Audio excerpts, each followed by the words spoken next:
As u vanoggend by ons kuier, dalk nie gewoond is aan hoe dit by ons werk nie. Ek is besig om deur Genesis te preek en daarom is u welkom om die Bybel oop te maak by Genesis hoofstuk 12. Ons het verlede week begin by Genesis hoofstuk 12 en so 'n bietjie gepraat oor vers 1. Vanoggend gaan ons nog praat oor vers 1, maar ons gaan vorder tot by vers 3.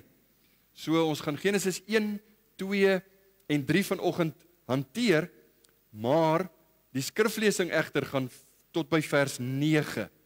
Ek gaan in Genesis 12 vers 1 tot 9 lees, sodat ons daarom net so 'n bietjie van 'n wyeer hoek kan kry, 'n groter perspektief oor die konteks waarmee ons besig is.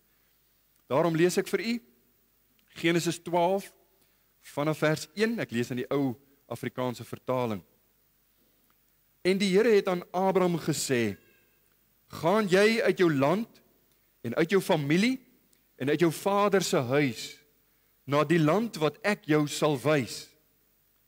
En ek sal jou 'n groot nasie maak en jou seën en jou naam so groot maak dat jy 'n seën sal wees.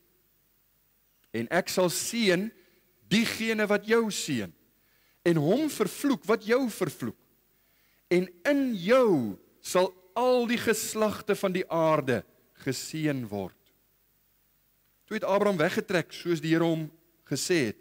En Lot het saam met hom getrek. En Abraham was 65 jaar oud by sy vertrek uit Haran.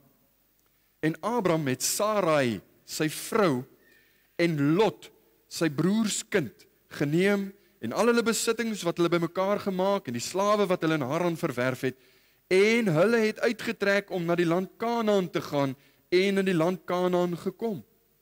En Abraham het deur die land getrek, na die plek Sichem, tot by die terpentynboom More. Die Kanaaniete was toe in die land. Daarop verskyn die Here aan Abraham en sê, aan jou nageslag sal ek hierdie land gee. Toe bou hy daar 'n altaar vir die Here wat aan hom verskyn het. En daarvandaan het hy verder versit na die gebergte oos van Bethel en sy tent opgeslaan tussen Bethel aan die weste en Ai aan die ooste kant. En daar vir die Here 'n altaar gebou en die naam van die Here aangeroep. Daarna het Abraham al verder na die suidland weggetrek. Dis tot daar wat ons lees in die onfeilbare woord van die Here. Kom ons bid saam. Ek gaan vra dat die manne staan, dan nader ons tot die troon van genade.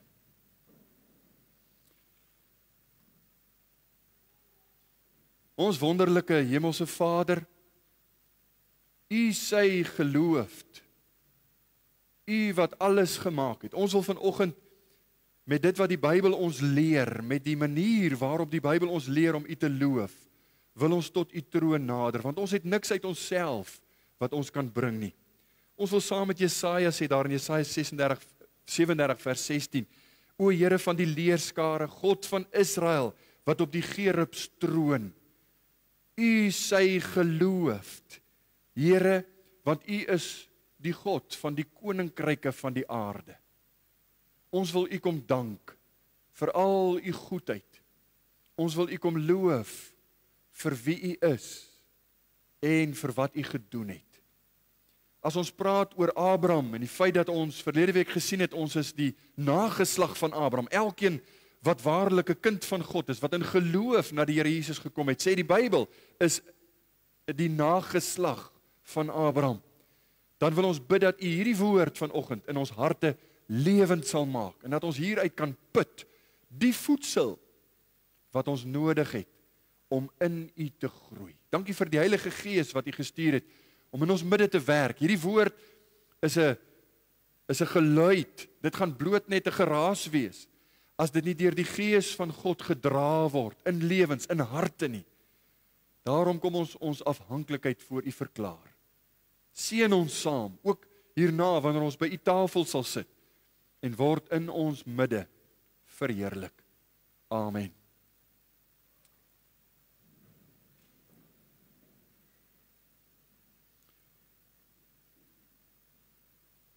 As ons vanoggend met U praat oor vers 1, 2 en 3 van Genesis hoofstuk 12, is dit eintlik baie maklik om 'n tema te kies oor hierdie gedeelte, né?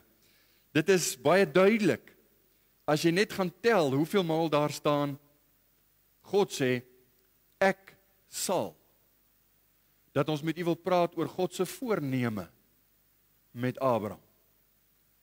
God se voorneme, ons kan ook sê God se plan met Abraham. Dit val dan nou in daardie uitsprake waar daar nie 'n voorwaarde aan is nie, is 'n onvoorwaardelike kwessie hierdie, waar daar uitsprake is wat vas staan. God openbaar sy plan. Hy sê, Abraham, dis wat ek gaan doen. Ek sal. En om die waarheid te sê, is daar 4 kwessies waarna ons vanoggend gaan kyk. In vers 1, 2 en 3 is daar 4 hoofsake wat uitstaan. Dit is wat ons bestudeer in hierdie tyd. Ons kyk nie net na God se werkswyse met 'n individu, met Abraham nie. Ons wil hieruit leer en ons wil deur hom sien wat God vir ons leer. Anders gaan ons wees soos baie mense wat sê, wel van Genesis 12 tot hier aan die einde van die evangelies is vir die Jode geskryf, so daai deel kan jy maar uit jou Bybel uitskeer, want dis nie op ons van toepassing nie, en dis nie waar nie. Want soos wat ek vir die verlede week gesê het, dit is van toepassing op ons, omdat ons die nageslag van Abraham is. As jy 'n belydende kind van God, as jy sê, ek het my geloof in die Here geplaas, vir saligheid in Jesus, dan is jy die nageslag van Abraham, sê Paulus in Galasiërs. So ons kyk vanoggend na 4 uitsprake, 4 voornemens wat God gemaak het. Dit gaan in die vorm wees van beloftes. Beloftes, want dit het nie almal dadelik gebeur nie, maar God het gesê, ek sal. Kom ons kyk na die eerste een. Dit was die belofte van 'n plek. En ons praat van 'n plek fisies as grond. Vers 1. En die Here het aan Abraham gesê, gaan jy uit jou land en uit jou familie en uit jou vader se huis na die land wat ek jou sal wys. Die implikasie is baie duidelik. Abraham, ek gaan vir jou nageslag grond gee. Dit gaan oor grondgebied, dit gaan oor plek. 'n Plek wat aan hom, sy nageslag, sal behoort. Die gedagte word bevestig in vers 7, wat ons gelees het ook. Daarop verskyn die Here aan Abraham en sê, aan jou nageslag sal ek hierdie land gee. Toe bou hy daar 'n altaar. Ons gaan nog later daaroor praat. Maar hier is die kwessie. Ek sal vir jou hierdie land gee.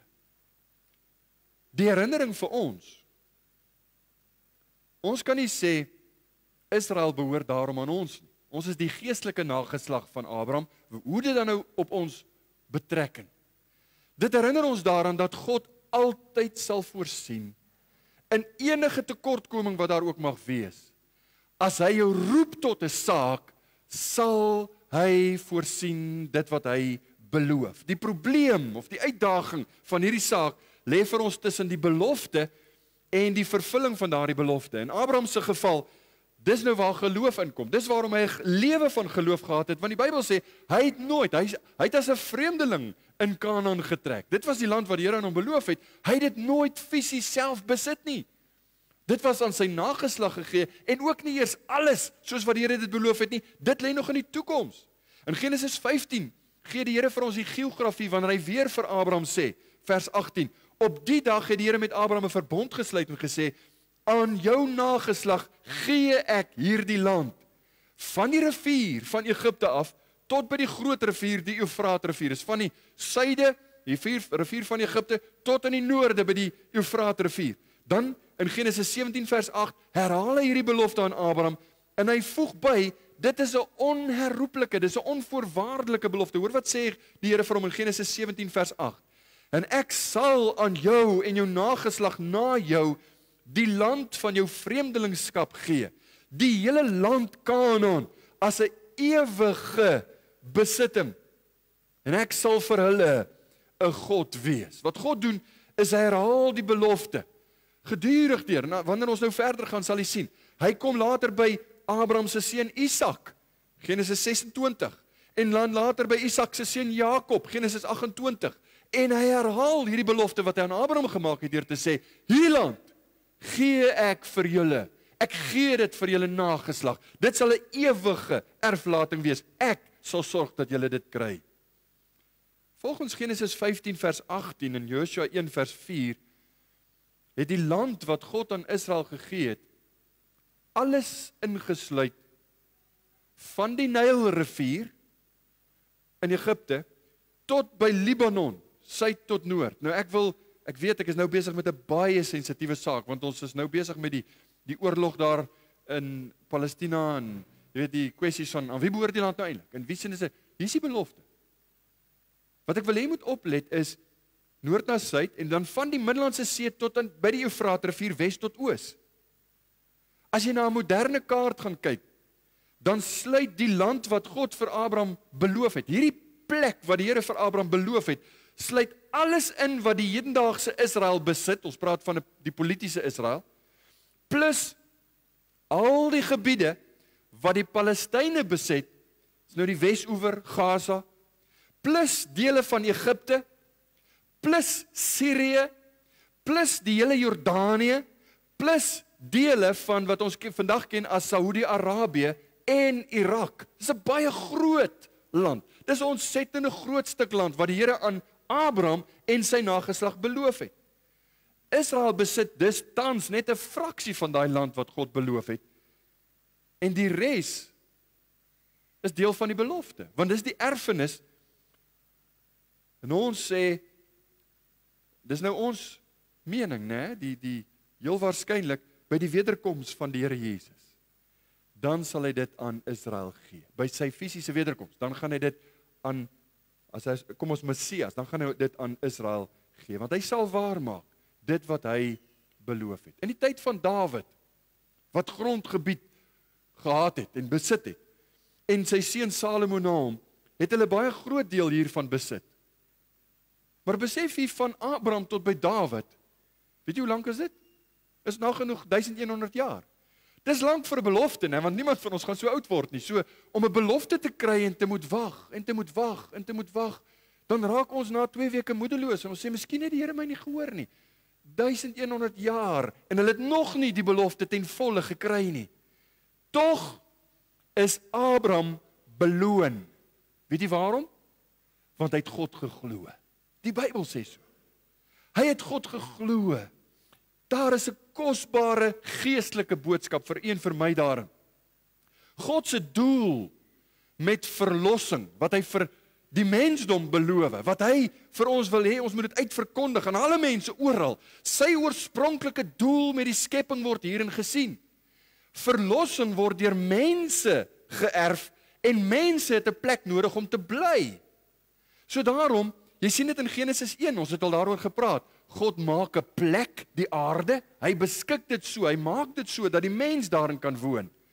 Maar die aarde is 'n gemors deur die sonde en dit is verniel. Daar is groot probleme. Sy mense, sy volk het 'n plek om in te woon nodig. En die Nuwe Testament kyk daarna in 'n eskatologiese sin. Wat beteken? Ons kyk uit daarna as 'n belofte wat in vervulling sal gaan. Dit skep 'n verwagting by ons van die herskepte aarde, die herskepte nuwe skepping wat sal kom.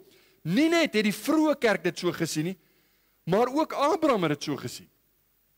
Abraham het verstaan, hy gaan nie 'n stad kan oprig in sy Kanaan nie. Hy het verstaan, dit is 'n kwessie vir eendag. Hoekom sê ek so?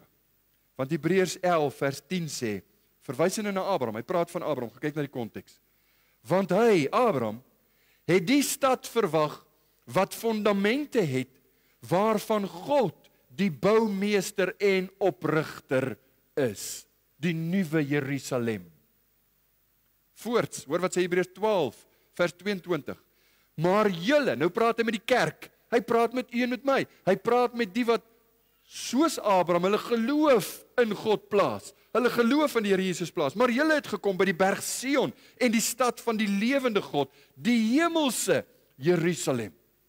En in daardie sin, vriende, wil ek vir u sê, u sal daarmee kan saamstem, is dit nie so dat ons harte, die kind van God het 'n hinkering, daar's 'n versmagting, daar's 'n heimwee in 'n sekere sin, na die hemelse Kanaan, die land van rus. Dis hoekom ons so lekker kry hier in ons hart, as ons hoor hoe die kindertjies by die sonnaskool sing, ons ontmoet mekaar waar? Daarbo in die hemelse Kanaan. Dis waar ons mekaar gaan ontmoet. Die land van uiteindelik rus. Dis waarom Jesus self sê, Matteus 11 vers 28, kom na my toe, almal wat vermoeid en belas is, en ek sal vir julle rus gee. Ons beleef bietjie daarvan, nou reeds, die rus van God, wanneer jy gered is, wanneer jy in hom rus. Dis die vers wat die kindertjies leer by die sonnaskool, ons is besig met hulle, en ons maak dit vas.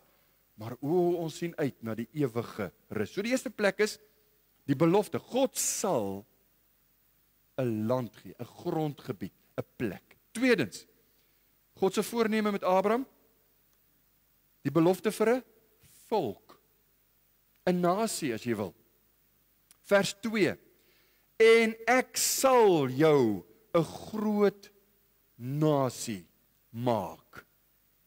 Nou dit gaan 'n groot kwessie word. Ons is besig om vers vir vers deur Genesis te lees en te preek. So u gaan sien wat so groot kwessie dit gaan word. En ons weet nou al reeds hoekom, want ons het in hoofstuk 11 vers 30 gelees, Sarai, sy vrou, was onvrugbaar. Hulle kon nie kinders hê nie.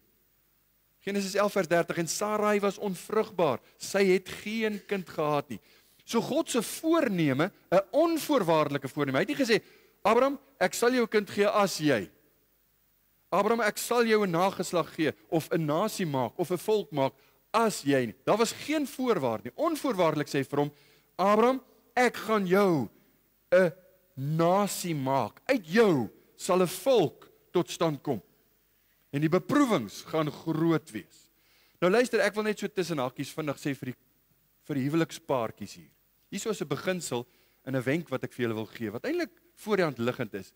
As jou man of jou vrou, so Sarai, vir Abraham sê, wel, hierdie ding gaan nie werk nie, want die tyd is verby, ons kan nie kinders hê nie, so gaan in by my slavin, hê jy nou maar 'n kind by haar.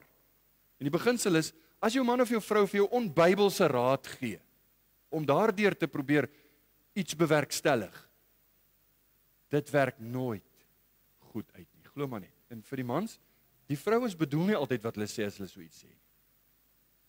Moet dit nooit doen nie.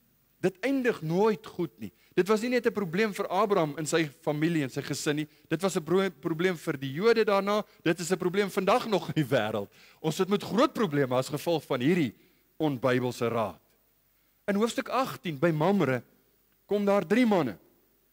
En een van hulle is die engel van die Here. En hulle sê vir Sarai, oor 'n jaar gaan jy 'n babatjie vashou, jou baba. En Sarai lag. Ons gaan nog daaroor praat.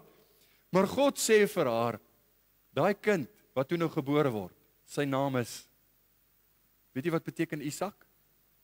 Lag. Jy het gelag. Sy naam sal lag wees. En jy gaan altyd daaraan dink. Dit was omdat jy gelag het. Die punt is, vriende, van die begin was Abraham se pad 'n geloofspad. God het van hom goed verwag. God het van hom opdragte gegee om te doen wat hy nie kon nie. Wat hy geweet het, dit is so onmoontlik as wat dit vir hom was. Vir hom en Sarai om 'n kind te hê, so verwag die Here om na hom te kyk. Iets wat onmoontlik is. En jy vra, hoe kan dit wees? Hoe kan dit wees dat Sarai en Abraham dan nou 'n kind gaan hê? Dit berus in die soewereine, onvoorwaardelike voorneme van God. Hy het gesê, ek sal jou 'n groot nasie maak. Ek sal jou 'n groot nasie maak.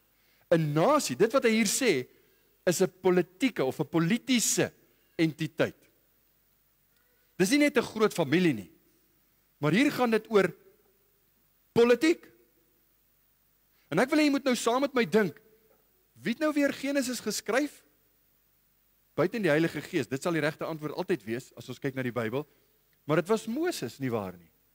En wanneer het hulle dit geskryf? Moses het dit geskryf met die uittog, nadat hulle met die Israeliete uit Egipte land, hy lei die volk uit, hulle is besig om 'n volk te word. God maak hulle hierdie volk, hy het hulle verlos, hy gaan vir hulle nou die land gee, en in daai tyd kom Moses en hy skryf, hy kry van God hierdie openbarings, dit wat God vir hom gee om te skryf, en ek kan net die opwinding in sy hart sien as hy besef, roep dalk vir Aaron of die ander oudstes en sê, kyk hierso, God het gesê, hy gaan ons 'n volk maak. Hy het vir Abraham beloof, ons vader, het hy beloof, ons gaan 'n politieke eenheid wees, 'n volk.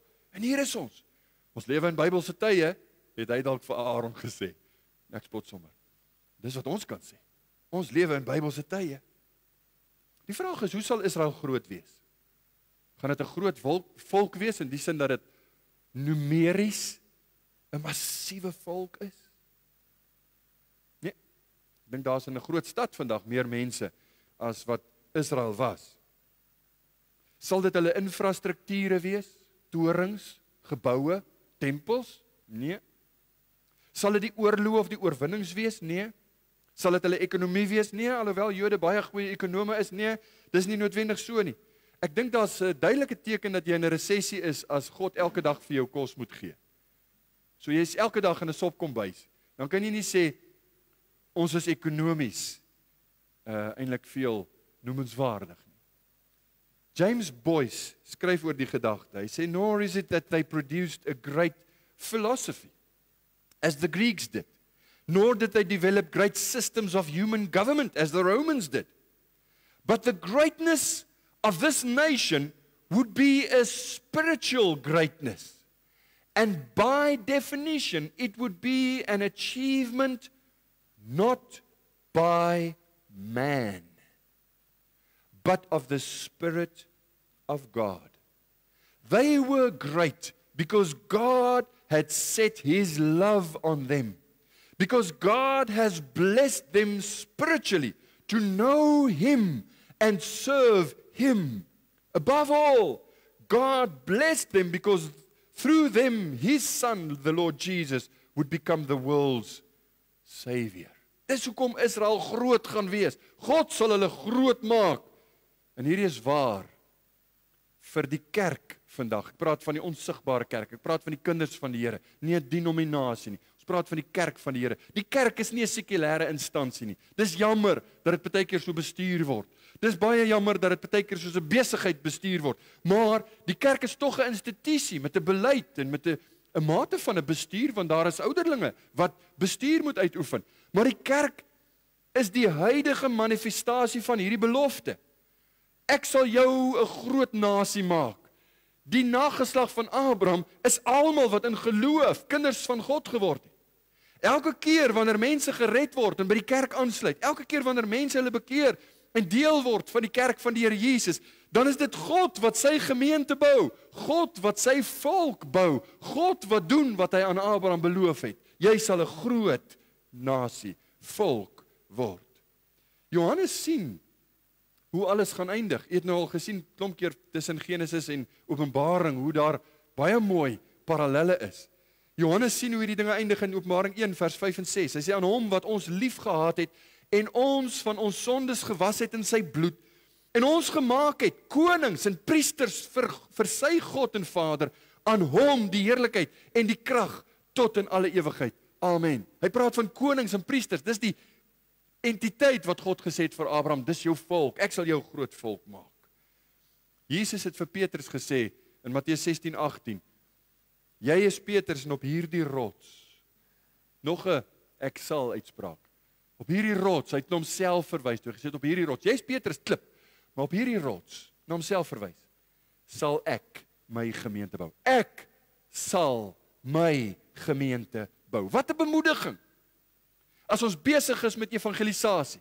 Wat 'n bemoediging, wanneer ons besig is om die evangelie uit te dra en vir mense te vertel van die Here Jesus.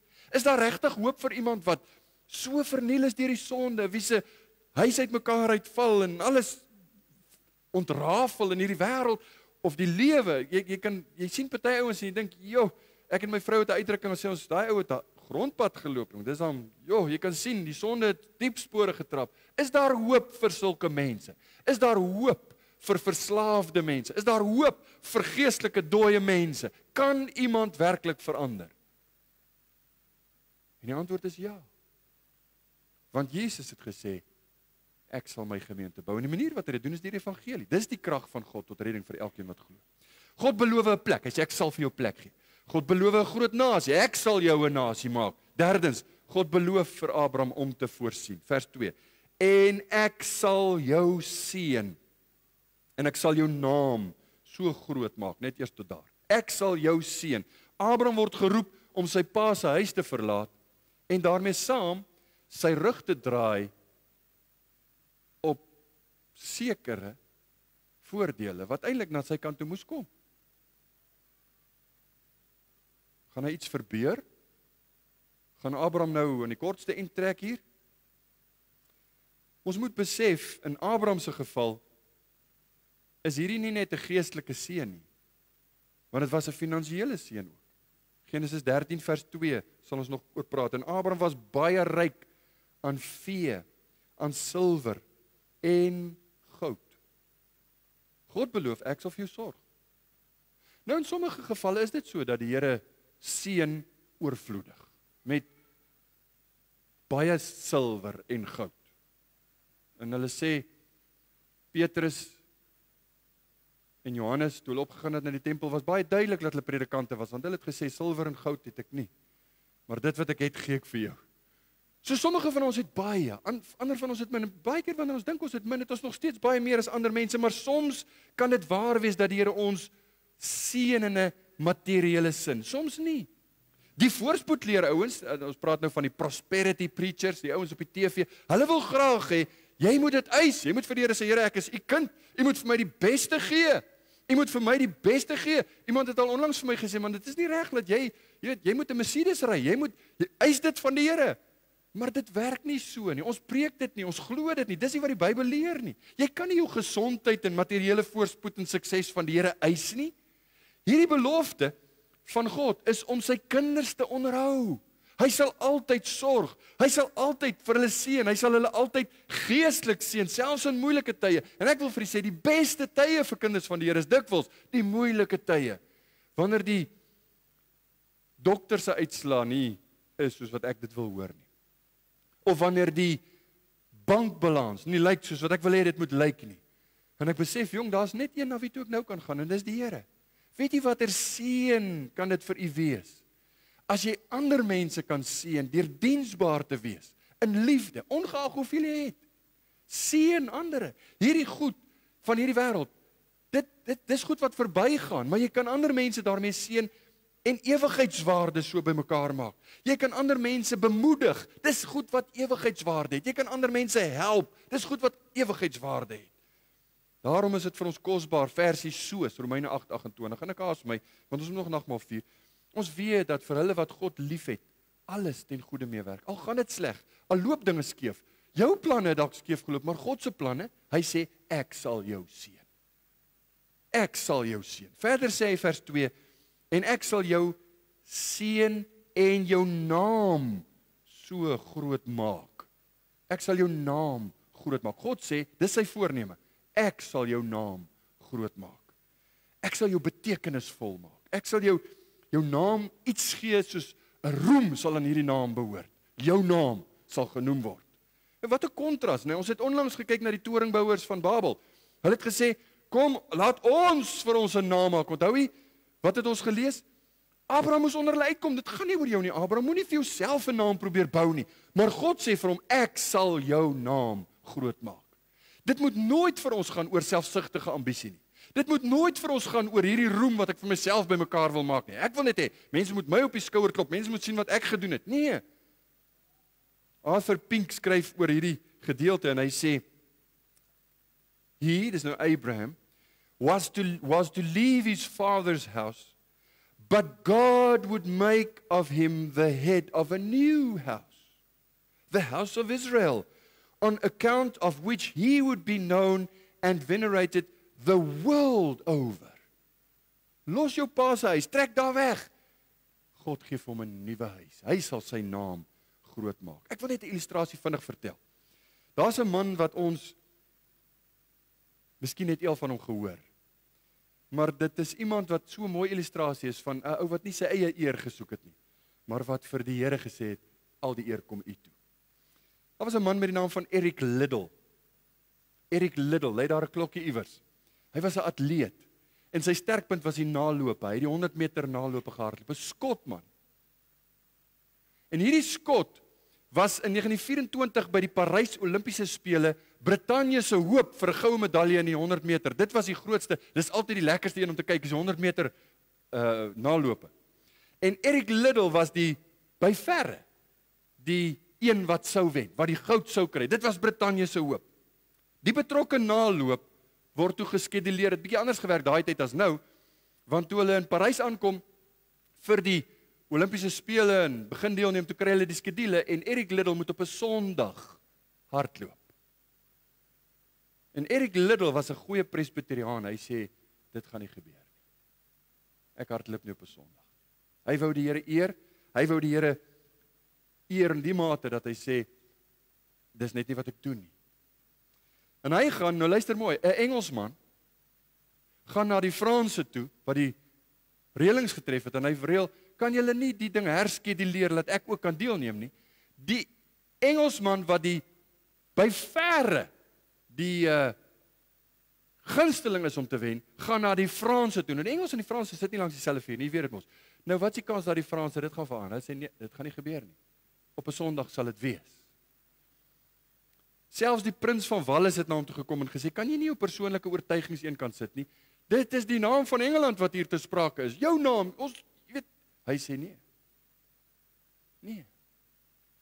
Hy skryf egter toe in vir die 400 meter wat glad nie sy item was nie. En op pad na die wedloop gee sy masseur vir hom. Daar's baie verskillende weergawe van die verhaal. Ek probeer die feitelike weergawe vir u gee. Wat deel was van hulle span, gee vir hom 'n briefie en op die briefie staan daar, in the old book it says, he that honors me I will honor. 'n Sinspeling op 1 Samuel 2 vers 30. Wishing you the best of success always. En die briefie steek in sy sak. En hy gaan tree aan vir die 400 meter. 400 meter is hy toe in die buitebaan, die slegste baan om te wees. Maar toe hy daar wegspring, toe begin die ouens wat weet hoe dit werk lag, want hulle sê hy spring weg soos 'n naalloper. Los voor. Maar die probleem is dis 400 meter wat jy moet hardloop, nie net 100 nie. En Eric Liddell hardloop wêreldrekord. Hy hardloop die 400 meter in 47,6 sekondes. 'n Wêreldrekord wat vir 12 jaar lank gestaan het. En hy was nie 'n 400 meter atleet. Na so 'n geleentheid maak jy vir jouself 'n naam. Jou naam word op poustousties of melkskommels of iets gesit en jy is die naam. Weet jy wat doen Eric Liddell? Hy gaan doen sendingwerk in China. En dit was in die begin van die wêreldoorlog en hy word gevange geneem en op 'n baie vroeë ouderdom, 43-jarige ouderdom, sterf hy in 'n kamp, 'n konsentrasiekamp in China, 1945. Weet jy hoe vertel ek u die storie? Kan u vir my enige een noem wat in 1924 op die Olimpiese spele 'n goue medalje gewen het? Ek kan nie eens onthou wie op die vorige Olimpiese spele die goue medalje gewen het. Maar Eric Liddell het God geëer. Hy het God se naam groot gemaak. En daarom het God sy naam groot gemaak. Weet jy wat is die grootste naam wat u en ek kan dra? Ongeag wat ons doen, ongeag waarmee ons besig is. Die grootste naam wat u en ek kan dra in die lewe is as mense sê, daar's 'n Christen. Hy dra die naam van Christus. Dis belangrik. Dis waaroor dit gaan. Saam met die uitlating van God, ek sal, sien jy in vers 2 ook iets van jy sal. Hoor wat sê vers 2, ek sal jou 'n groot nasie maak en jou seën en jou naam so groot maak, dat jy 'n seën sal wees. Jy sal 'n seën wees vir ander. Dis die beste deel vir 'n ou wat geestelik volwasse is. Is nie dat hy seën wil hê nie, maar dat hy seën wil gee. Ek wil ander ouens bless, soos wat ons maar praat, né? Ek wil ander ouens seën. Ek wil 'n seën wees. My begeerte is om deur die Here gebruik te word in my huis, daar by my werk, om te voorsien, om te help, om te seën. Dit bring my by die 4de verklaring en ek moet gou maak. Die belofte om te beskerm. Vers 3. Ek sal seën diegene wat jou seën en hom vervloek wat jou vervloek. Die Here verklaar hiermee sy solidariteit met sy vriend. Want hy het gesê Abraham is sy vriend. En dis wat mense doen, dis wat vriende doen nie waar nie. Ongeag wat jou vriend deurgaan, jy staan by hom, jy staan by haar, want ons is vriende. Dis wat die huwelik doen. Al verander my vrou en al word sy siek of wat ook al, ek staan by haar. Hoekom? Want sy is my vriend en ek is haar vriend. Dit gaan ons sien in die verhaal dat God hom skaar by Abraham. Maar nou wil ek vir u sê, ons lewe in uitdagende tye waar ons baie kultuurbotsings het en allerlei uitdagings in ons land en Paulus sê Romeine 12 vers 18, sover as wat dit van julle afhang, leef in vrede met alle mense. God sal jou beskerm, so as mense jou wil vervolg, as mense jou wil sleg sê, en as mense allerlei dinge oor jou doen, want jy weet mos hoe gaan dit, wanneer jy standpunt inneem, wanneer jy beginsels het, dan word jy die een wat geboelie word op allerlei maniere, en jy word die een wat uitgeskei word, jy verloor partykeer kontrakte, want jy wil die eerlike pad loop. God sê, ek sal jou beskerm. Ek sal jou beskerm. Die kind van God gaan altyd oppositie kry in die wêreld. Moet nou nie soos die ou wees wat dink, elke taxi wat hom vir hom indraai en sê, ja, dis seker omdat ek 'n kind van die Here is. Alles wat gebeur is net omdat ek 'n kind van die Here is. Dis ook nie waar nie. Nou, ons moet ook nou nie smart vrae te wees nie. Maar ons moet besef, God skaar hom by sy mense. Daarom het Romeine 12 vers 21 vir ons geleer.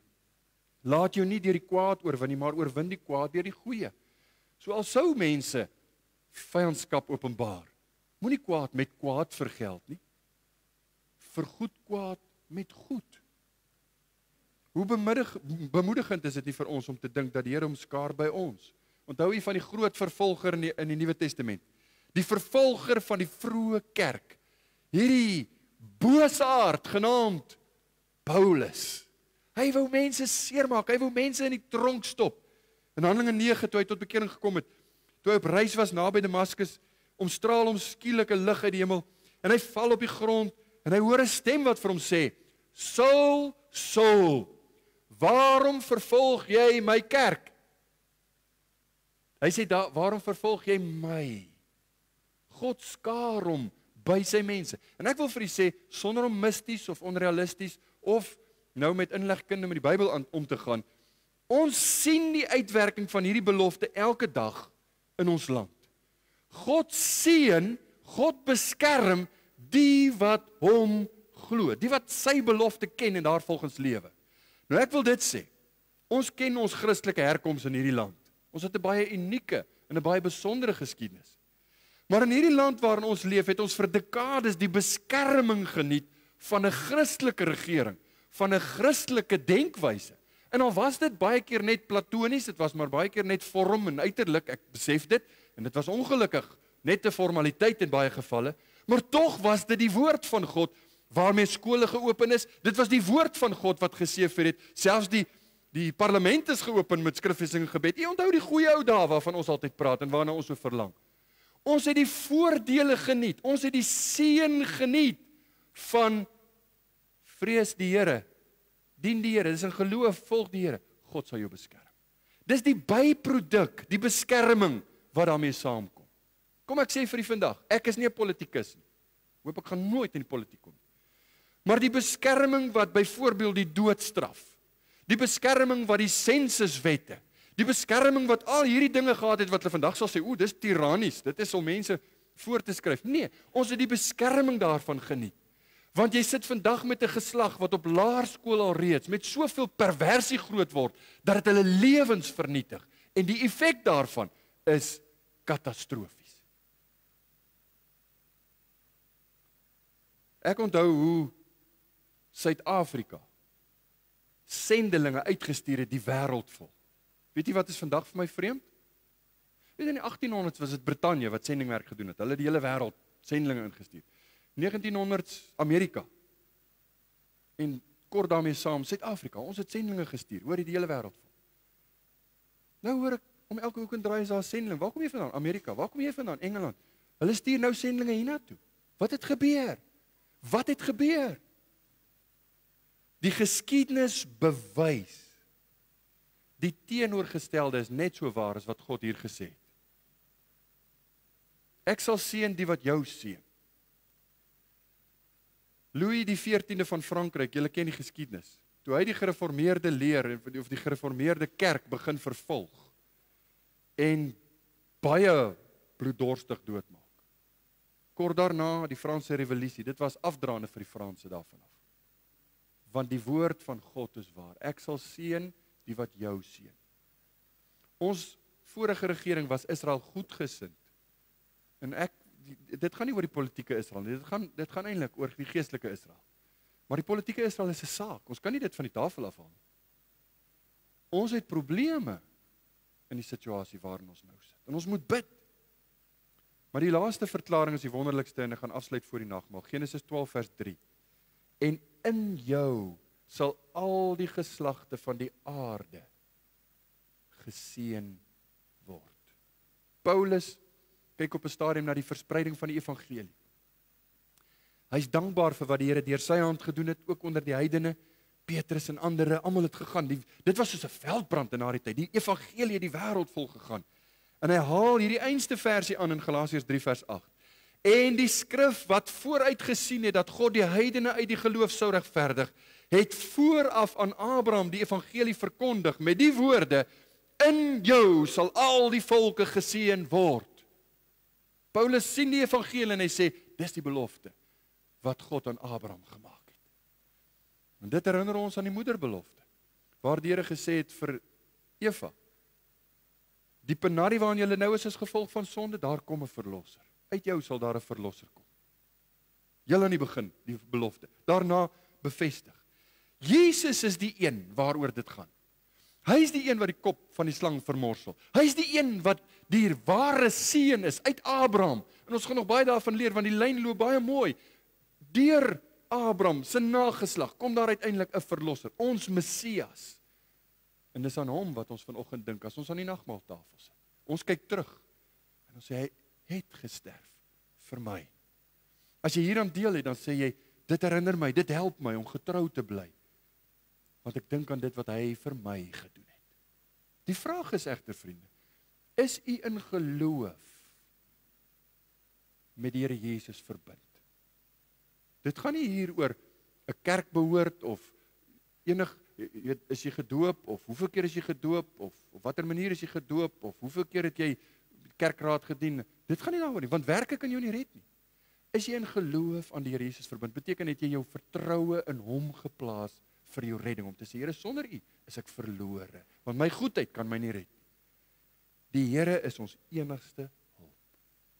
Hy sal hierdie goeie werk volëindig, want hy doen dit.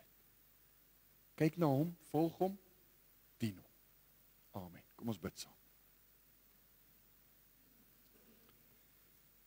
Here, u woord is diep en ryk. Dit voel vir my dikwels asof ons net die oppervlak skuur. Daar's so baie wat ons kan sê, daar's soveel waaroor ons waardering het. Maar bo alles, ons waardeer u evangelie, ons waardeer u lewe, dit wat u vir ons gedoen het, dit wat u vir ons is. Sal u ons seën ook verder tot eer van u naam. Amen.